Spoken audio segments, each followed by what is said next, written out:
Good afternoon, everyone. Thank you so much for joining us today. I'm AJ, Manager of Rural Events here at Groundswell, and it is my pleasure to welcome you to today's Rural Resilience webinar discussing the impacts of solar for all on the Southeast.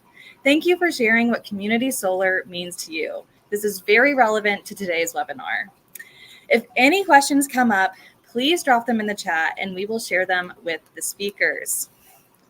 We here at Groundswell are still celebrating the April 22nd announcement from the Environmental Protection Agency of $7 billion in Solar for All grants awarded from the Greenhouse Gas Reduction Fund, which will fund the development of solar programs and increase access to affordable, resilient, and clean solar energy for low to moderate income households.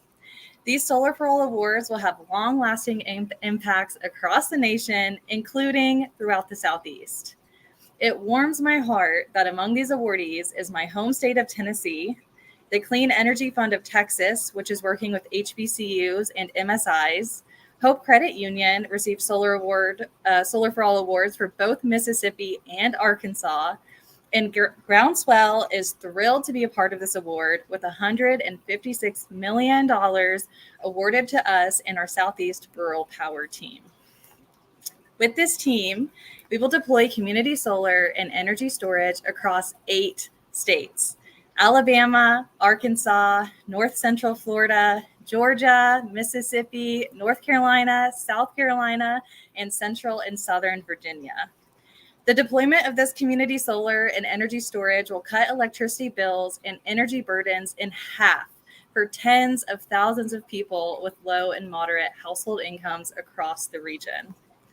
2 of these states are represented by today's speakers. I am thrilled to welcome these leaders in the industry: Marshall Cherry, President and CEO of Roanoke Cooperative in North Carolina, and Wes Kelley, President and CEO of Huntsville Utilities in Alabama. Thank you so much for your time today. Leading our Q&A is Groundswell CEO and author of Rural Renaissance, Michelle Moore. Michelle, thank you for being here today, and I'll pass the mic over to you. Thank you so much, AJ, and welcome everybody. It's wonderful to be here today with 2 of my heroes and extraordinary innovators from municipal and cooperative utilities who are showing how it's done in their home states. And I'm going to ask, just to get us started here, Marshall and Wes, if you could each just share a little bit of a story, ground the folks who are with us today in the communities that you serve. Tell us a little bit about Huntsville, Wes. Oh, sure. Happy to get started.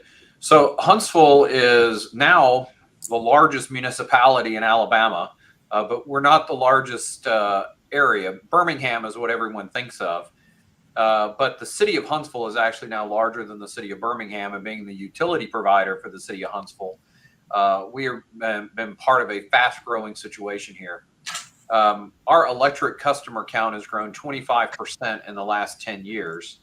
What's been interesting is during that same period of time, our kilowatt-hour sales have been flat. So we've added 25% new customers. Energy sales are flat. And that tells me that the energy efficiency initiatives that we've had going on here, which we could talk more about later, are bearing good fruit.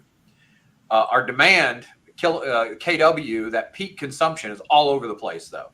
That's the future challenge that we have to deal with. Huntsville, in particular, is a community that some people know and love, and a lot of people don't, because it's not on any major interstate. You're not driving through Huntsville to go to anywhere unless you happen to be going to Scottsboro or Gunnersville or someplace like that in northeast Alabama. So Huntsville was a little farming town. Really, in 1950, there were about 15 to 16,000 people in Huntsville. Today, there's over in our metro areas 500,000 people. So that's a lot of growth in the last 70 years. It all started with the space industry. NASA designed and developed the Apollo missions, the Saturn V rocket. All that was started here in Huntsville. All that was organized and led out of Huntsville. To this day, the defense and aerospace industry is a big part of what we do. But we also have a lot of manufacturing, car manufacturing. Toyota and Mazda both have strong presence in our community. So we're proud of who we are. It is an engineering town. That is it. You can't swing a cat without an engineer in Huntsville. But that means that my constituents are very sharp and focused. And if their bills aren't right or something's not right with their usage, they let me know very quickly. They've done the math. And I can testify, having driven into Huntsville, depending on your approach, you literally see a rocket ship on the road on the way in. That's right. So you got this incredible booming, used to be a small town, now a little bit bigger town, surrounded by a very rural county. And Marshall, let's come to you and talk a little bit about the community served by Roanoke Electric Cooperative. We're in a very different context. Y'all have also been building what the utility of the future can look like. Absolutely. And thank you so much for this opportunity. And I just like to think that Roanoke Cooperative itself and our service territory is one that is very tailor-made for the description regarding the communities, particularly rural communities, that we're all trying to work toward benefiting when it comes to programs like the Solar for All initiative. I would like to think, though, that we're rich in history. And of course, we are very diverse and as a resilient community as well, as we do encounter weather challenges from time to time. Hurricanes, in my history of being here, years of being here at Roanoke, I've seen them several times, whereas we've experienced at least 90% of our meters being taken out due to a hurricane coming through northeastern North Carolina. But we do have a strong sense of community and a commitment to sustainable growth. And we try to lead the way here at Roanoke, very dedicated and committed to improving the quality of life here for our member owners through innovative energy solutions and community-driven initiatives. The area that we serve here is very agrarian. We, of course, are one of the 26 electric cooperatives located in North Carolina. And again, we're in the Northeast.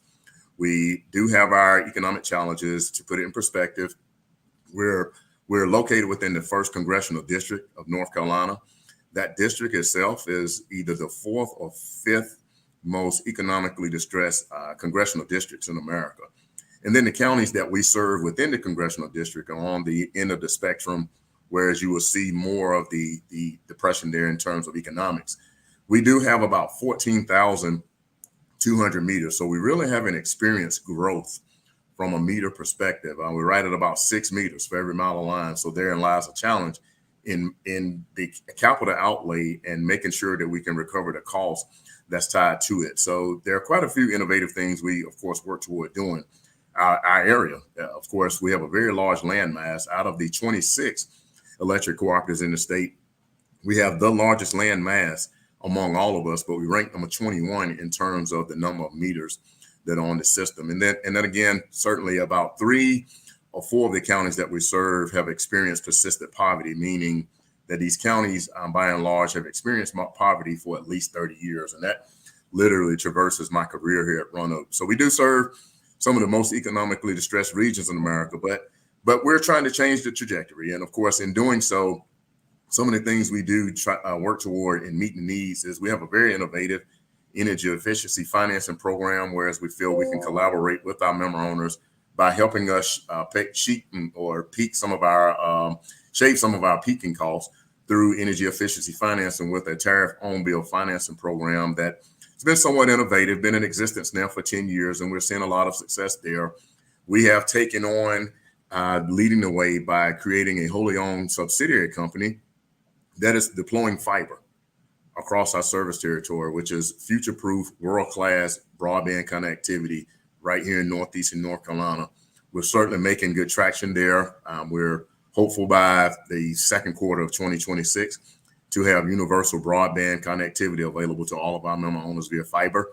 And hopefully we'll experience the economic benefits that comes with building out such.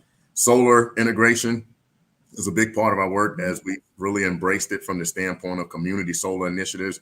This project that we are planning to work on with Groundswell certainly fits very well with some of the work we're doing. And then smart grid device deployments has been a big part of our work as well. And the fact that we have sponsored thermostats, water heater controls that are smart devices so that we can work with our member owners from a demand response perspective. And we're trying to build right now an EV market. And we're seeing some traction in the fact that we've been able to support some school systems bring buses, electric buses online. We're seeing also in some parts of our service territory, we do have an interstate highway, whereas it's pretty busy. We have quite a few Tesla chargers that really will be expanding at this one location, 60 at the end of this year. So we do have our opportunities, and we're looking forward to really building upon these that are ahead, and hopefully looking forward also to this project and this collaboration here, giving us the support that we need. And I hope that everybody who's joining us today can really hear both the extraordinary diversity, when we talk about the Southeast, the communities that make up the Southeast and the local and locally controlled utilities that serve those communities, and also the extraordinary innovation that's happening in places like Huntsville, with the extraordinary density of engineering talent and the growth that's happening there, and also in Roanoke's territory, where you've got extraordinary history, strength of community, and a huge amount of land asset. Now, as AJ, Marshall, and Wes have all alluded to, and as I'm still flying on a high about as well, I am so grateful to be working with these two leaders and many others across our states of service across the Southeast to deploy Southeast Rural Power Solar for All as among the GGRF awardees. But our region and the states, Marshall and Wes, that you represent are going to be served by multiple Solar for All awards. The state of North Carolina has a Solar for All award. The Texas Clean Energy Fund, Inclusive Capital. There are many other regional and national awardees that are going to be providing dollars, investments, low-cost capital, into our states and our marketplaces to help build local clean energy futures that are working for our member owners and working for our residents. So if you could each share one idea or one of the programs, that you're already implementing in your, across your utility that you really want to see scaled up. What's a hope that you have for the, not just Southeast Rural Power, but for the scope and scale of Solar for All programs that are coming our way? Why don't we start with you, Marshall? Sure. So we actually currently have in the queue some solar plus battery storage projects that have been several years in the making. Our solar footprint, although the interest is there, is not where I'd like for us to be right now. We have about 100 kW of capacity located right here on our campus that was established really as a demonstration site. And so we've had a concept in play for a few years now, whereas we've been working with the philanthropic community. We've also partnered with our wholesale supplier to ultimately bring some solar plus battery storage projects online, and very hopeful. There are some engineering studies that we're doing now, whereas we're anticipating even the latter part of this year or maybe the first half of next year, whereas these projects will fully come online. And I do look forward to that because these two will bring about a half a megawatt of capacity on the solar end and about a megawatt hour of energy that we'll be able to displace during peak periods.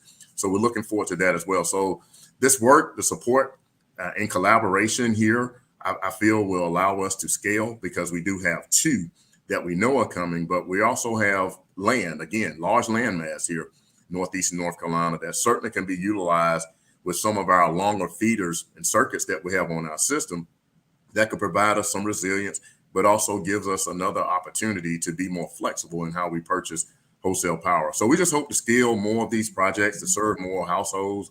And that's just, again, integrate more renewable energy solutions into our grid. And so this is what really intrigues us, and looking forward to continuing these discussions with Groundswell and our other partners.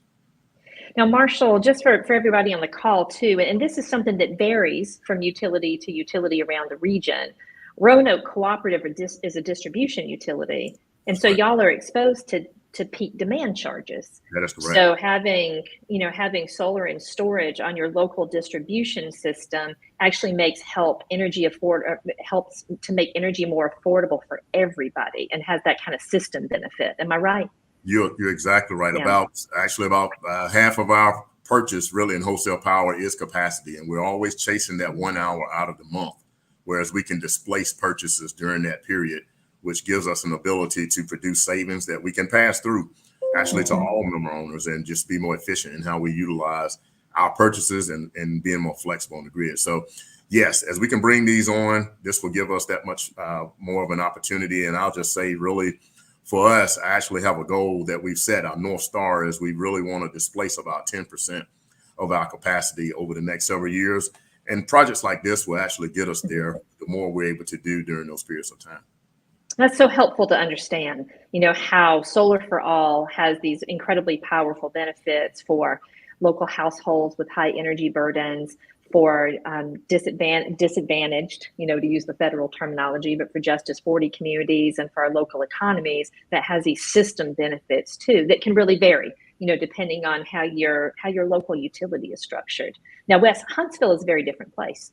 And you've got a very different built environment too, and an extraordinary legacy of powerfully effective energy efficiency programs. What are some of your hopes for what Solar for All will do for Huntsville, for the utility, and for the people that you're serving?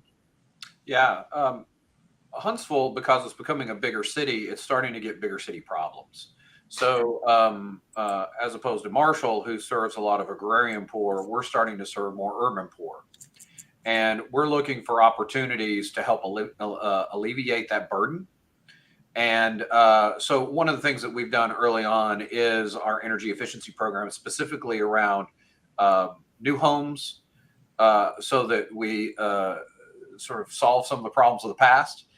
We don't keep repeating them. But at some point, we have to go back to those homes. And so through TVA and support in the Tennessee Valley Authority support, we've been able to so far retrofit over 1,200 homes in Huntsville in low-income areas to bring them up to speed in terms of weatherization and in energy efficiency. We still challenge with what to do about rental properties. Due to complications, owner-occupied homes are easier to address than rental-occupied homes. So we're still trying to think that through, because we need to make sure that every pocket of Huntsville is benefiting. There's a newspaper article out this week about how the rates in Huntsville are so much lower than they are in other parts of Alabama due to the strength of the public power situation that we have here in Huntsville, and we're proud of that. But we've got challenges and issues that are gonna push us on the rate side. So as we deal with those challenges, we want to make sure that our low-income customers are as secure and protected as they can be. We have a solar project that we are generating, and it's flowing, and it's great. It's a 30-megawatt project that we did in partnership with Toyota. It's been a great benefit already. The last 2 months it's been operational have provided significant savings, over $500,000 savings to the utility just in the first 2 months of operation, because of, as Marshall was talking about, that peak demand. Those solar panels, that 30 megawatts of power, have been running when we hit our system peak. So our system peak would have been 30 megawatts above what it actually was. That's great savings that all of our customers are participating in. What I look forward to with Solar for All is thinking about how to extend that solar envelope, provide more low-cost solar opportunity, but through the requirements of the program, figure out the right way to channel that benefit to those low-income customers. And I think there will be some challenges there, but I think a tremendous opportunity to be fair is a complicated word. fair can sometimes mean everyone gets the same, but maybe, equitable maybe is maybe that better term to use. And again, I just think we realize that as a growing community, we need to make sure that all constituents are protected. I think that's such an important point that you make too, Wes. And Marshall, I know this is an area where you all have been leading as well. For all of us serving in the Southeast, and particularly in smaller towns in rural Southeast, and I know this can be a challenge in other places too. This is just something that I know and see and experience right where I'm sitting today, is that, the extraordinary energy burdens that our region suffers is not because the electricity is expensive.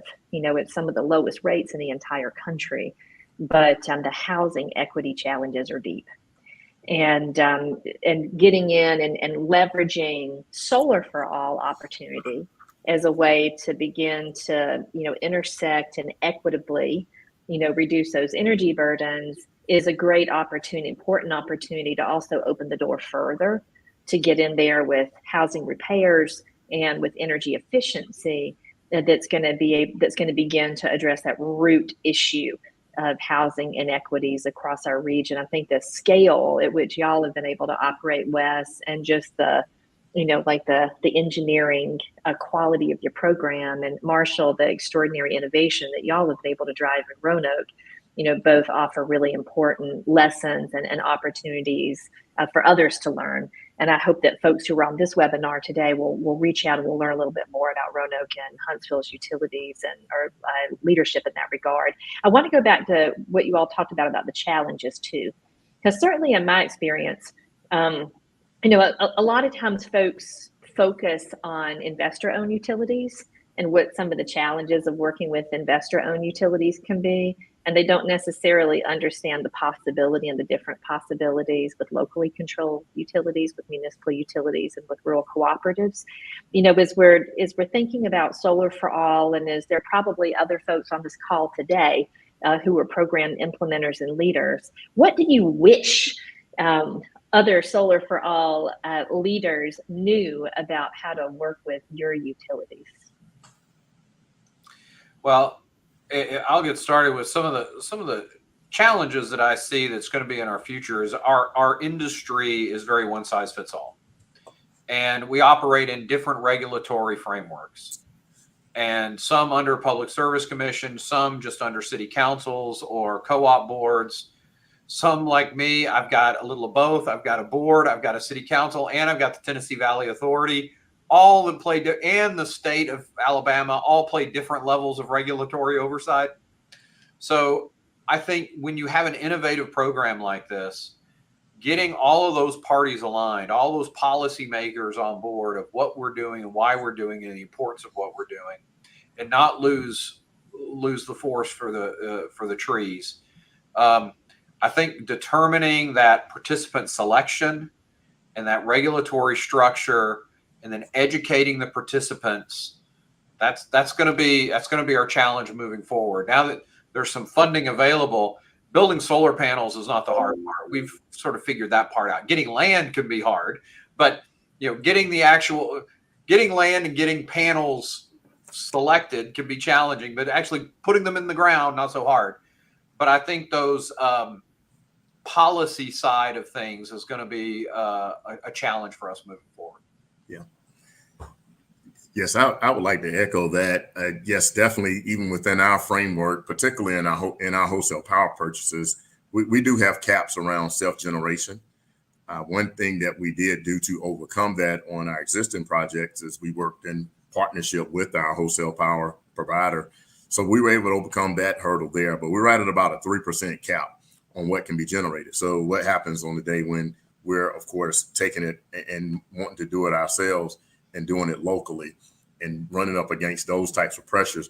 But yes, actually overall easements, policies, very crucial when I think about even some of the benefits of how this actually brings back to bear supporting in low-income communities, understanding that this is a real business decision when we make these decisions to support our low-income communities, because they are some of the highest contributors to the peak demand costs that we talk about. And what's interesting is, as we were talking about benefits earlier, is even in our tariff phone bill financing program, whereas we're providing weatherization and heat pump installs, we're finding that 1 out of every 2 homes that we will go out to visit is not weatherization ready. And the reason for that is that there's an issue with the roof. There's some type of repair that's needed that compromises it. So a program like Solar for All certainly can provide some support in the form of funding as we stand up these projects. One thing I've been able to identify is how well solar marries with energy efficiency, in the fact that in many cases we've been able to sponsor some panels for some of our low-income residents, providing them enough sponsorship to ensure that the credits from solar are generated, that there's enough to offset the investment that's needed to address the roof issue or whatever the case may be. And then we're able to move that home into the program whereas we really need it. But I would just say kind of all the above. Yes, definitely, working on how do we overcome even some of the challenges around constructs that we have within self-generation caps, making sure that we can get access to land easements that may come there, zoning ordinances and the like, that we're finding, because we did find that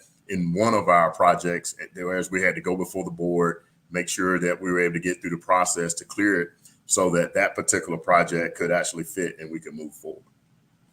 And just a thread again that I want to kind of pull out here, because with, Wes, the points that you're making, and Marshall, the points that you're making, and the stories that you each are sharing, you're just highlighting that the Solar for All program is incredibly powerful, and it's being implemented in a system of systems. Whether you're talking about that at the policy level, where there's tremendous variation from place to place, and partners and program implementers really need to help hug, give everybody a hug, and getting everybody, on the same page and moving forward in the same directions. We have to align everything from the way the EPA dollars flow to the way that zoning and permitting processes work at the local level. And then Marshall, you're uplifting the system of systems, that residents are experiencing, that at the end of the day, Solar for All isn't about just installing solar panels. It's really about serving people. And we've really got to keep an eye on people's complex and individual needs, which may include not just some solar savings, but putting those solar savings to work in a way that helps fix the roof and get the appliances and the air conditioning system upgraded as well. I want to go to a question from the chat.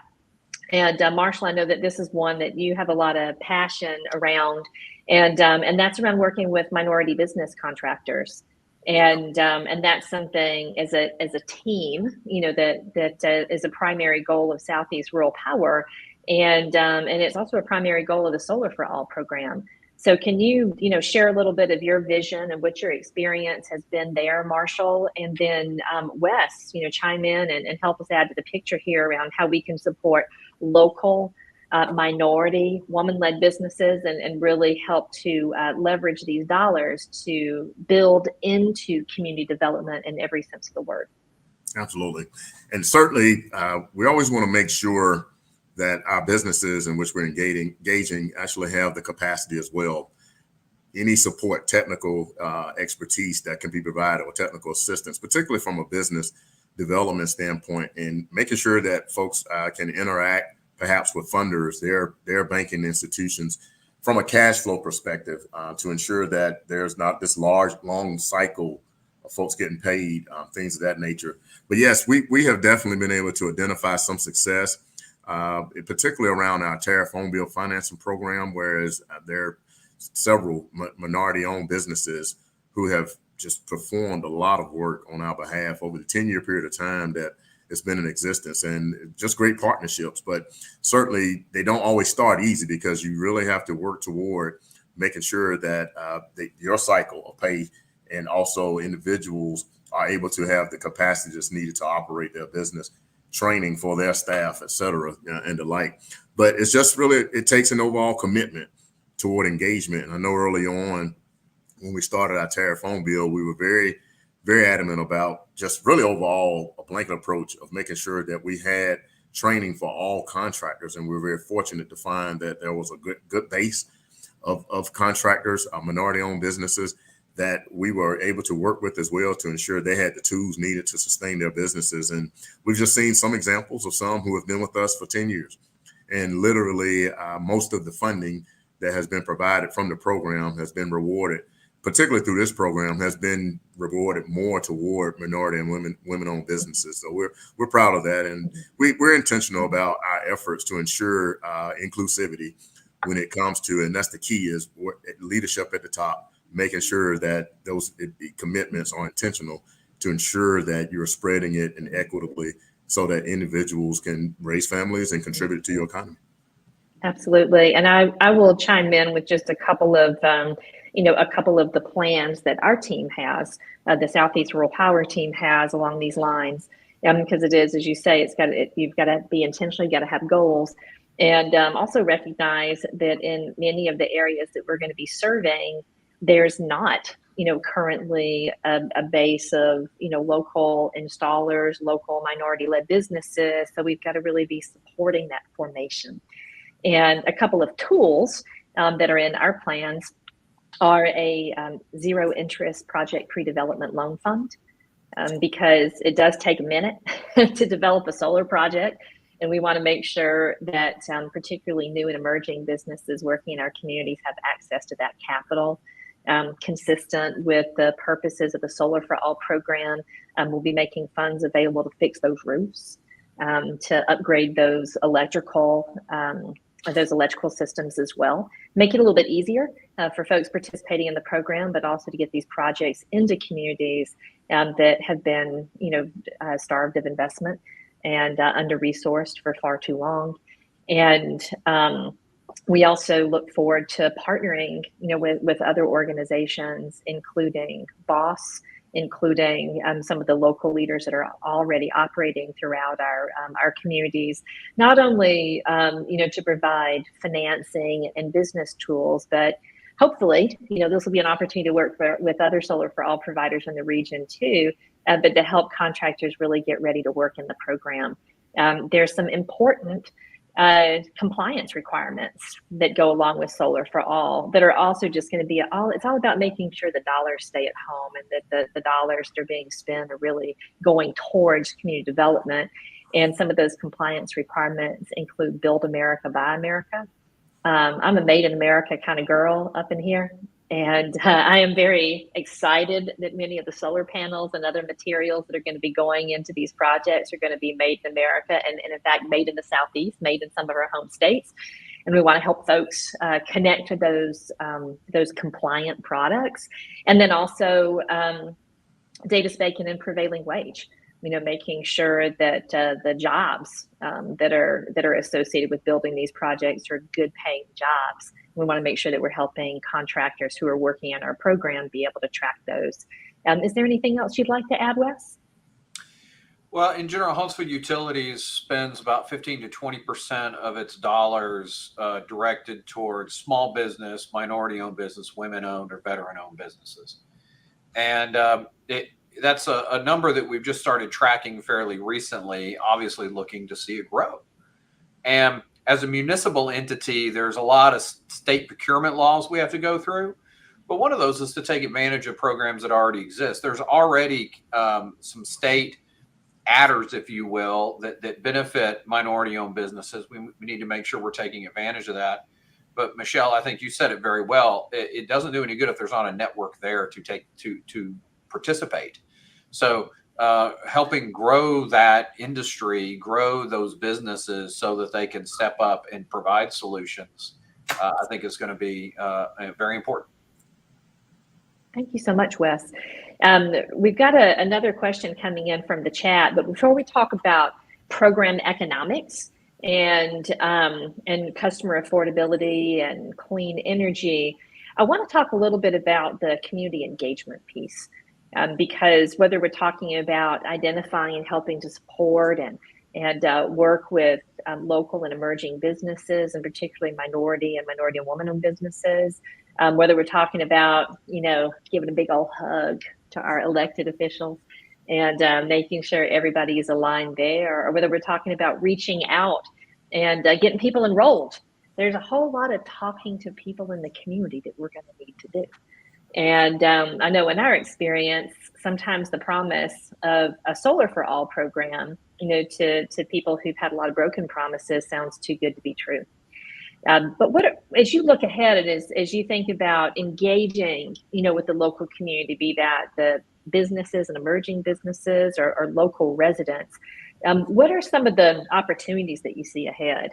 And what are some of the ways that, people who may be on this call today who are residents of Huntsville or residents of Northeast or North Carolina, or who are part of community-based organizations working there, can really come alongside and partner with your utilities in that regard? Well, I'll pitch in and say that at Huntsville Utilities, we've been trying to really take advantage of social media. We do goofy, funny videos. Humor is hard to do on social media. Let me tell you, you have to be very, very careful. So anyway, but we try to keep a light hand and not just come across as, mean old crusty utility company. But that level of outreach is key, because that is usually now people's first point of contact with the utility, is reading the Facebook page or whatever. And so we need to make sure that we've got our messaging tight and right when it comes to those platforms. Now, we have a lot of community organizations around here, and we plug into an awful lot of them, whether it's a city councilman having a town hall meeting, or homeowners associations, or different community action organizations.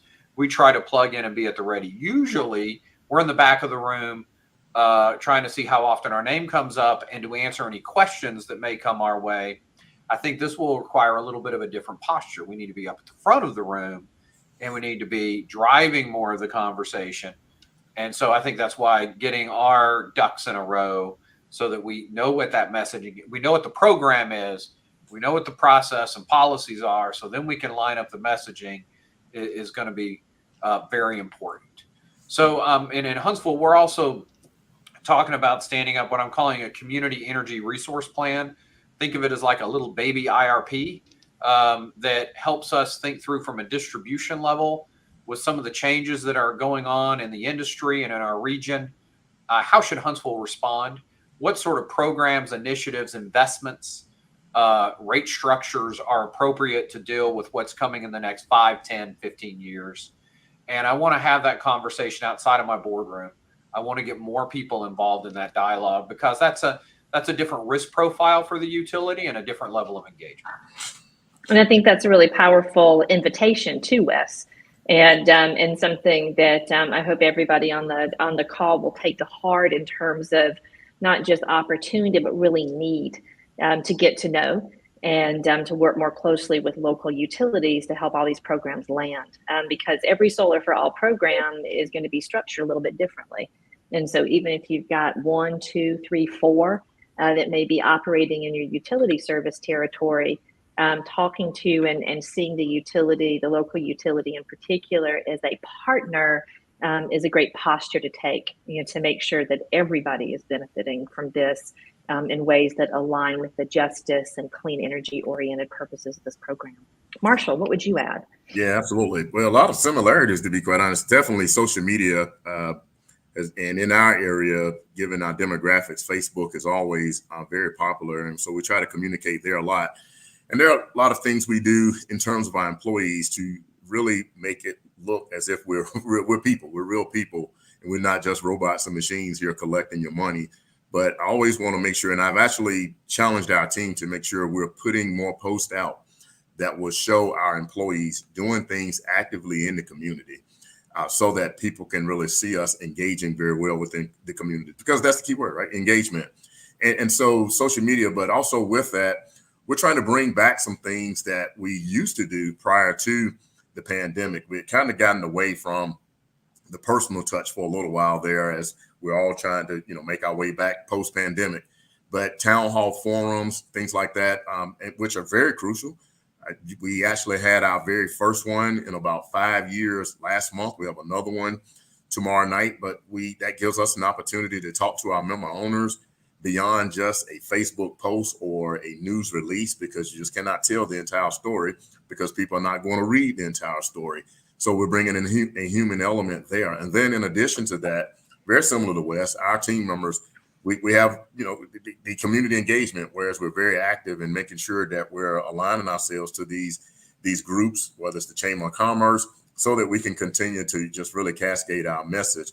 But in addition to that, we want to bring back another item, whereas we're bringing the stakeholders, the local stakeholders here in our service territory to our office on a regular basis to talk through how do we collaborate together? What can we do to support you? How can you support us? What does this give us in terms of an opportunity to talk about the work we're doing to bring more solar into our region? And so it's just overall just boots on the ground, talking to people, making sure we can create those channels where we can do so, having an opportunity to share our message. We do currently share. I like to call it our stakeholder engagement and policy agenda on our website, so that there's a reference point whenever we're talking to folks, creating leave behinds whenever we're having one-on-ones. But it's just going to be an all-out effort to get in front of people wherever we can to really preach the work that we're doing. Well, a couple of things that I'm hearing, and this is going to connect into our next question, is one, Facebook is kind of the newspaper of small town America. And so social media is important to be able to connect at the local level and in a way that is locally relevant. And another theme I'm hearing is that, Solar for All is this big national, powerful $7 billion program. It's touching us. It's touching, every single state, territory, and many Indian tribes, Native American communities across the country. And not only that, but Solar for All is happening in the midst of all kinds of other stuff, all kinds of other clean energy oriented transformations, whether you're talking about like a mini IRP in the context of Huntsville. You're talking about broadband as an enabling technology and a general expansion of not just solar and storage, but EVs and energy efficiency programs. And also in the context of utility world, a whole lot of new demand, particularly manufacturing demand and technology and AI-driven demand coming onto the grid. So another question from the chat, and this is maybe a little bigger picture than the Solar for All program, but let's try to keep Solar for All in the picture here. When we think about the economics of these programs, how do you as a local utility leader and recognizing for everybody, municipal and cooperative utilities really are local, of the people, by the people, in a way that investor-owned utilities are a little different. And how do you balance customer affordability while you're shifting to clean energy? Yes. I think I mentioned earlier, but I can get a little more specific on the goal. But I mentioned earlier, one of our North Stars, particularly around utilization of the system. Now, in the energy industry, the electric utility industry, there's this one term that's called load factor, which really speaks to utilization of the capacity that you're actually buying. How much use are you getting? And the idea is to have higher usage, as high of a usage as you can relative to the amount of capacity that you have. So what I'm meaning by that is we're always chasing that 1 hour, right? And what we want to do with that 1 hour is keep that as low as we can so that our kilowatt hour sales are flattened across a lower base of capacity charges. And so overall, there's one of the things I've kind of put out there is in terms of displacement, we're right at about, we use about 55% of the capacity that we do have that's available to us. And I have a target, whereas I want to see us bring that up to close to about 70%. And I've spent a couple of years ago, I really spent some time working through how do we get there. There are some things behind the meter that we'll be able to do. You mentioned it, Michelle. You talked about the thermostats, water heater controls. Broadband is going to be the enabler for us, in that space.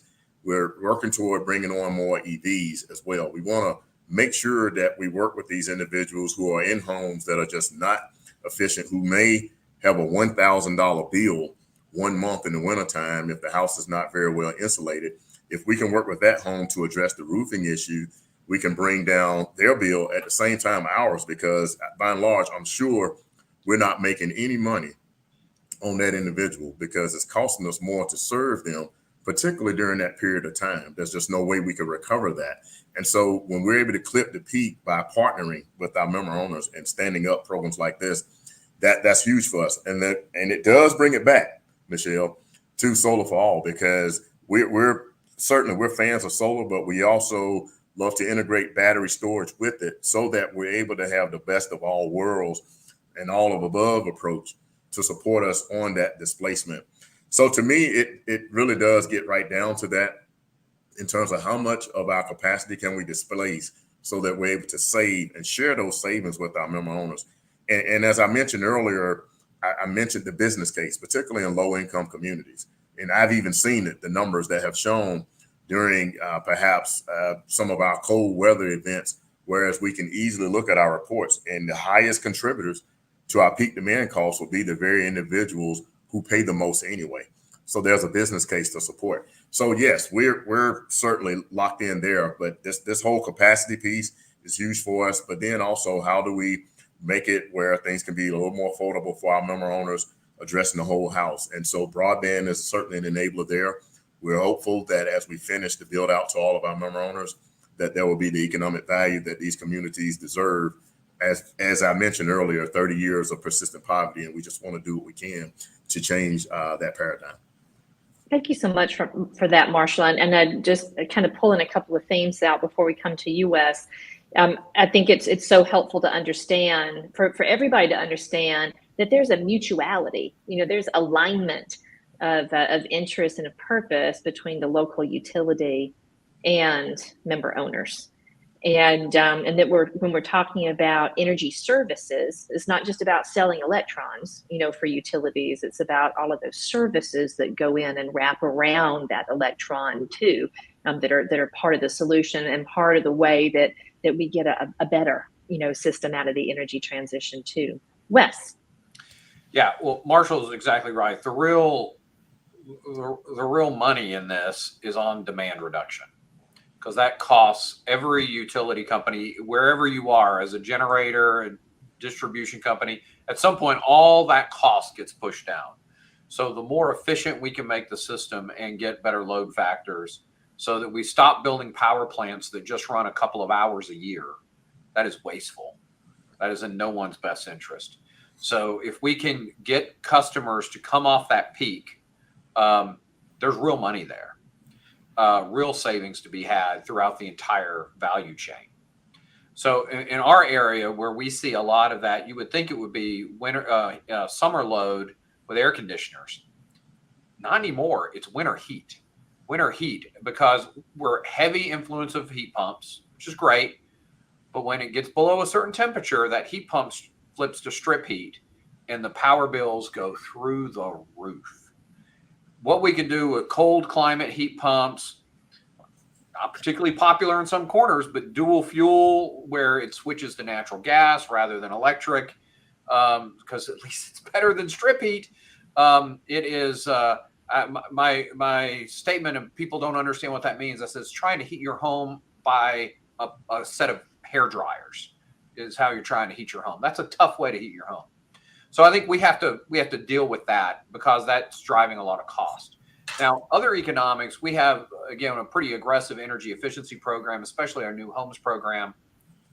We get some money from TVA to help do that, but really there's money there from the builders. So we provide a value to the builders. We go in and we make sure that their home will pass the state energy code. So we're providing an inspection service for them, and we're giving them a certification that they can use to help sell that house. They will pay for that. And so there's some other value chain opportunities that help support these programs. You just need to look at who is advantaged by us doing these good things. Sometimes it's the big power generator, their advantage, because there's stuff they don't have to build. Sometimes it's the builder of the house. He's able to sell a better value house, and he's willing to pay you a little bit of money to get that value. So again, you just have to look for who is advantaged and where you can eke out savings. I think that theme of place-based strategies, always comes through. It's really loud and clear here too. And I think as we're coming up to the top of the hour here, Just a couple of other ideas I want to pull out and highlight from our conversation before I come to each of you and ask for a closing statement, a closing set of thoughts, is that, number one, Solar for All has a really powerful role to play in the Southeast, definitely at the local level.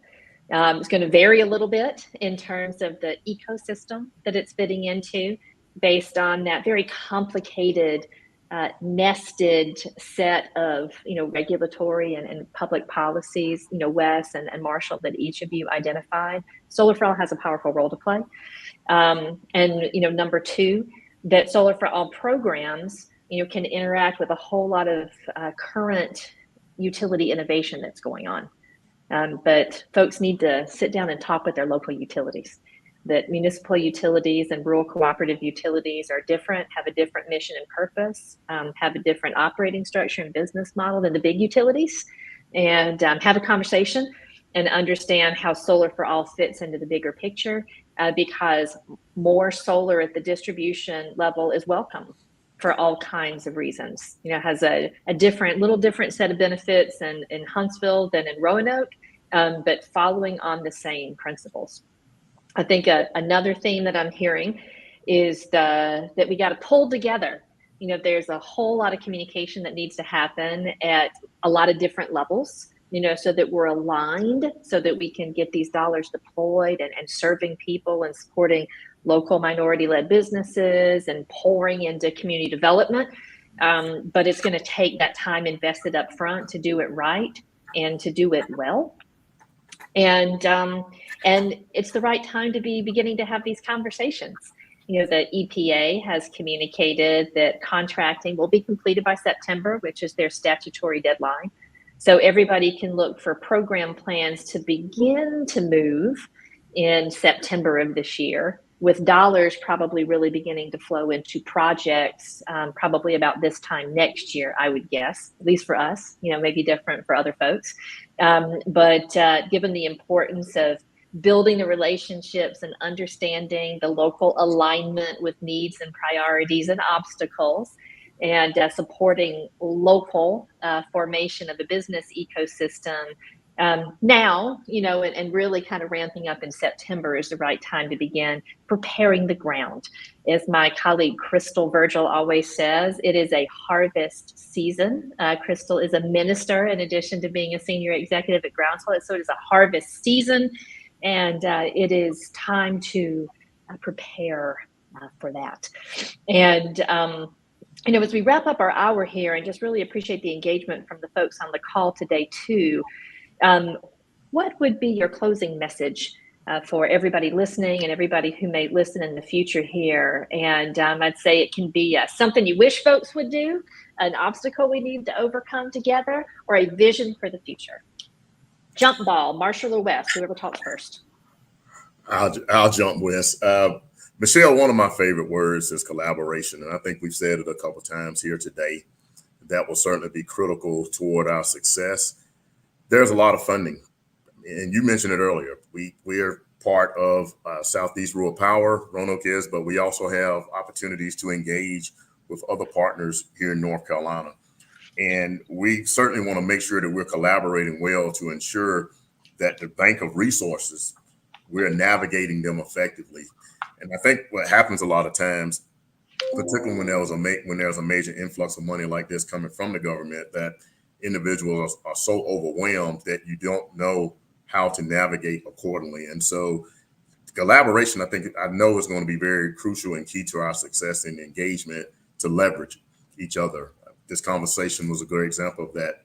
I see a lot of similarities, although we have our differences, but a lot of similarities in Wes and myself here. But collaboration is going to be a key to all of us in making sure that we can collectively change the paradigm in Southeast United States.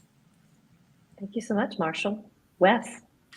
Well, this is a different dynamic. The idea of the federal government directing large sums of money into our industry is pretty new. There was the Obama stimulus infrastructure stuff, and that was sort of the first foray into that. And then there was a big lull. Now we're back at it again.